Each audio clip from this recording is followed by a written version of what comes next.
Every emotional feeling, every thought, every response is a movement. So just as the inner life can affect the way we feel, so does the outer world always affect us, always affect our intentions. And our intentions are always directed at outer or inner objects.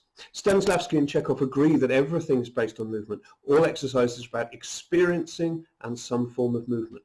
That forms of doing generate feeling, response, and action. Forms of doing generate feeling, response, and action. A movement from out to in, from in to out, but either way, it's reflected in the body. And the body is the site in which we read the sensation and the inner life of the character. This is essentially what it means to be psychophysically in tune. Psychophysicality is the creative connection between the physical body, the inner life, and the world around us. So your body is connected to your inner life, and everything shows through that psychophysical connection.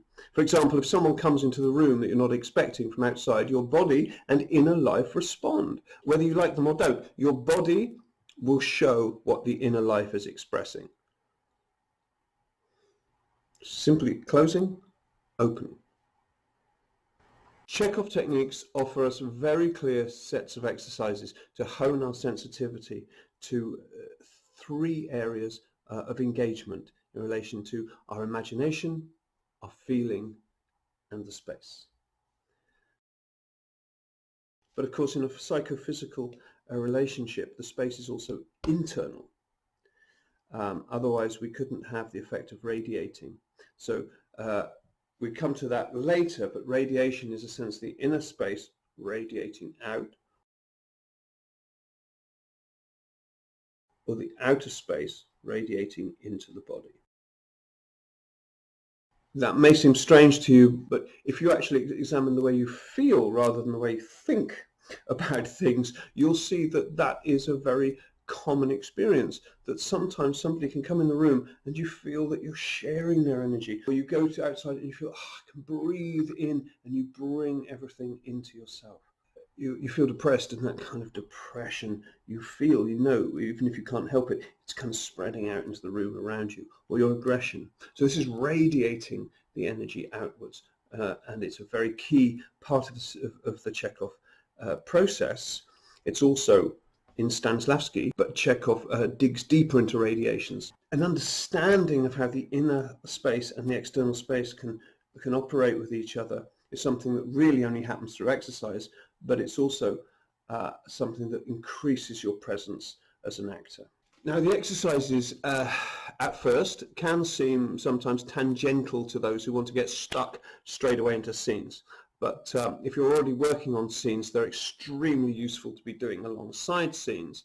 But they're extremely useful to be doing all the time as an actor anyway, because just as a kung fu artist needs flexibility in the form before the fight, or if we are playing concert piano, we need to learn our scales, we need to be flexible with our hands, nimble-fingered, quick at reading the music, etc. And so do these exercises help an actor to become ready to play without resistance when he or she prepares to play their role. It's a technique that involves a lot less toil. You don't feel like you're heavily pushing into it initially before you start to flow.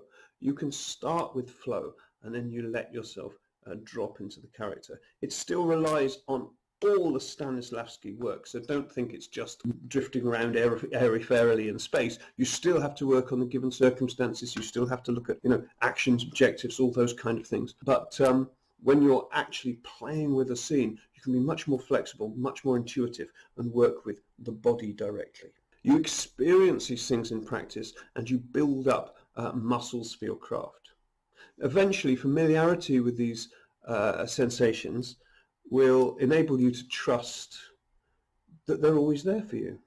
The more you practice, the better, and acting starts to feel very natural. You start to feel you can just turn it on because you have energetic contact with your body and with the emotions and with the sense, and you can feel, move here, something takes over. And you learn to trust your intuition, what Michael Chekhov calls the creative state. And the creative state is a space of really thinking from the heart and not from the head. Michael Chekhov exercises are also unlike many other acting approaches because they have an immediate effect on your presence.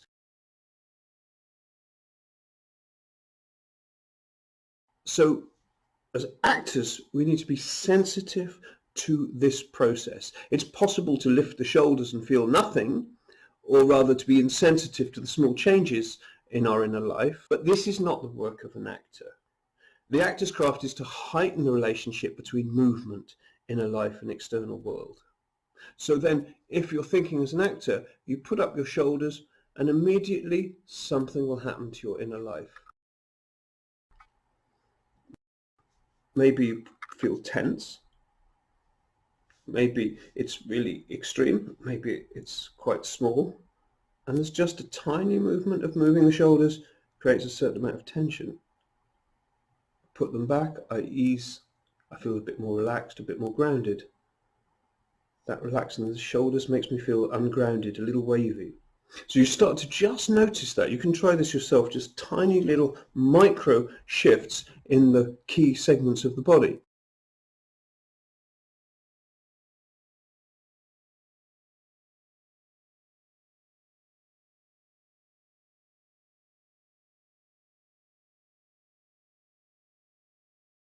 If I put my shoulders back and I allow that feeling to then have an impact, then okay, just putting the shoulders back, I let myself have an attitude. And the attitude changes. Now a gesture, some psychological gesture starts to emerge from that. There's a little swing of the head. I don't know what that means. There's a sort of cocky confidence. I put my shoulders forward and I feel quite weak, low status. I feel an energy movement to my throat. And I feel my relationship to the outside world is submissive. So what I've done there is I've moved the body, I've registered the change in the inner life, and I've referred that to the outside world. So I can say, well, this person always makes me do that. And then it starts, the impulse starts from their entrance, bang, goes to the inner life, reflects in the body. So it doesn't matter which way this is working, whether it starts in the body, in the inner life, or the outside world, but it's always reflected in an interaction between them. First and foremost, as Chekhov says, is to develop sensitivity of the body to the psychological creative impulses. And this can't happen through a purely psychological means, that is just sitting there sort of thinking or wishing or feeling. And it can't happen through a purely physical means. Therefore, you must give into this process and be actively seeking a connection between impulse and movement. If you don't decide to submit to the feeling, you can never learn the feeling. But it is as simple as that. It is letting the connection that is natural happen and take place and just monitor. And that doesn't matter whether it kind of feels nervous, agitated, relaxed, blissful. All these are different ways that the psychophysical connection might manifest. And the second requirement is to develop richness of the psychology itself. Well, this really means to deeply learn to understand yourself and others. Perhaps to meditate, to notice your own pain, when you lose your temper, when you get very nervous, as we all do at different times, to then sort of come back and go, okay, what happened there? Try and even notice your breath, go through those processes, and maybe start to understand the pain of other people, so that if people, even when they annoy you, try and sort of go, okay, why is that? And have I ever felt like that? If you say that, you might start to notice that actually everything that everyone feels is felt by everyone else, and every pain that you have felt, someone else has felt. And so, although I suppose it is a spiritual practice, it's actually a very useful practice for an actor, because the richer you can and more compassionate you can be with your own psychology and with others, the more empathetic you can be, the warmer you can be, and the easier it is for you to assimilate different worlds and different psychologies, rather than just see everyone as a kind of other, a threat out there that you have to fight against, or kind of, you just say, they're me. Everybody is a different version of me in some form. What have I got to learn? Other people have lived and died through what I have, and what you have seen, done, heard, felt.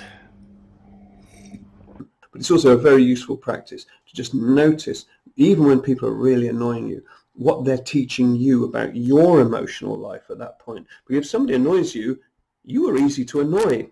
And so there's a trigger point for you to realize you've discovered something more about your own self, which means also that they've done you a favor and they've been your teacher in that moment.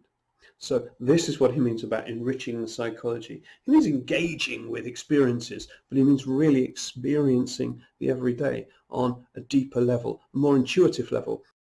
And the third requirement is obedience of body and psychology. And this aspect of the exercises aims at developing sensitivity and precision. So some of the movement exercises like molding and flying, which we'll look at, they engage with space, they engage with imagination, they engage with freedom of the body. They also engage with an organic approach to becoming more precise in the space with objects, with other people, and more clear and articulate in your physical movement, so that it's easier to understand what you're doing. We're avoiding a vague emotional physical mess. Oh, I'm feeling this, so I can't. This isn't useful and it doesn't articulate anything. So about being very clear with your gestures, and clear even in the midst of the feeling.